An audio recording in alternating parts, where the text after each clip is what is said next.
Remember that on Tuesday, we talked to you about this new legislation that Indiana Republicans were pushing, which would allow business owners to refuse service to same-sex couples based on their religious beliefs, blah, blah, blah.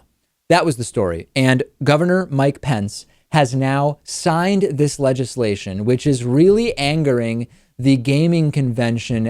I don't know if it's Gen Con or Gen Con. I think it's Gen Con, which is one of the biggest gaming conventions in the country, scheduled to take place in Indiana. And they came out and they said very, very clearly, if Governor Mike Pence of Indiana signs this insane anti-gay bill into law, we are pulling the convention from Indiana.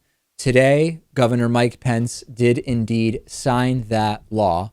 It allows religious beliefs to be used as a way to sort of opt out of parts of the law that would otherwise prevent discrimination. It says that a group of people, gays and lesbians, are essentially second rate because they can be discriminated against by business owners, while people cannot be discriminated against based on class, based on classes like race, for example. So this is incredibly disturbing. I think it is fantastic that Gen Con said, we're going to take our event out of the state if you sign this. I hope that they follow through and do that. Remember that Arizona had some similar circumstances after they passed their SB 1070, kind of like the show me your papers bill.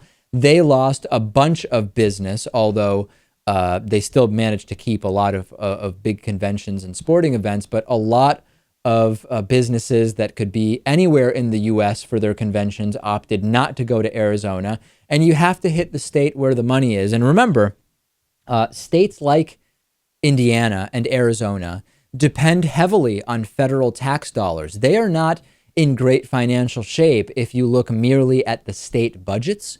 So the financial impact could be really, really big. And even businesses have come out in opposition to what's going on in Indiana. Some businesses, Salesforce said they wouldn't be able to commit to growing their business in Indiana if the law passed. We heard from Cummins. We heard from Eskenazi Health, all of whom opposed the measure. Mike Pence has signed it, and it is time to punish Mike Pence for having done that. It is a hateful, discriminatory law.